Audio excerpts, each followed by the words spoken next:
Hey everybody at YouTube, got something cool and new for the shop. This is Woodward Fab's WFMS Rotary Throatless Shear.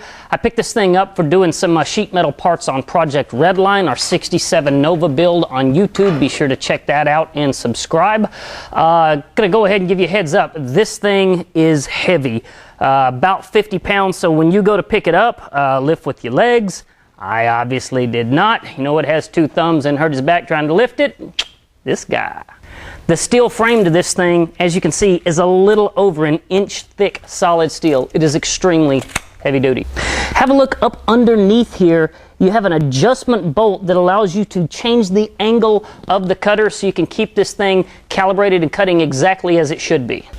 The folks from Woodward Fab give you a two-piece handle assembly, bolts together, and it's a traditional ratchet wrench to operate this thing.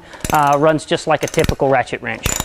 Every one of these throatless shears comes with a removable guide that can be pulled out very easily if you don't want it in the way. It's got two different adjustments to it. Angle here from 0 to 60 degrees in both directions, and of course you can slide it left or right so that you have a guide to feed your material into it if you so wish to have one. We've got 1/8 inch capacity for cutting steel, so this thing will handle some pretty serious stuff. So without further ado, I've got mine mounted to the workbench. Let's try it out and make some cuts. First thing I want to know is, will it really cut 1/8 inch thick steel? Let's find out.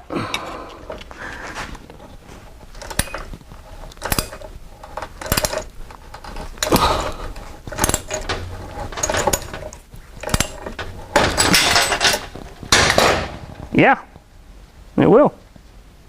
So this is what makes a rotary shear all that in a bag of chips, is the complex curves that you can create with a rotary shear will allow you to do things that other shears just won't do. You can start forming all kinds of different angles and shapes, curves, you name it.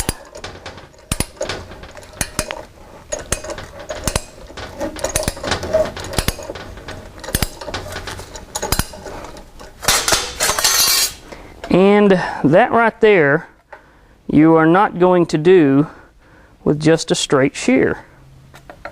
Okay everybody, that's been the Woodward Fab WFM6 Throatless Rotary Shear. I'm going to put a link down below in the description where you can get your own. Be sure to give this video a thumbs up and click the subscribe button. Follow us on YouTube. Going to be using this thing for making all kinds of sheet metal parts on Project Redline, our 67 Nova build.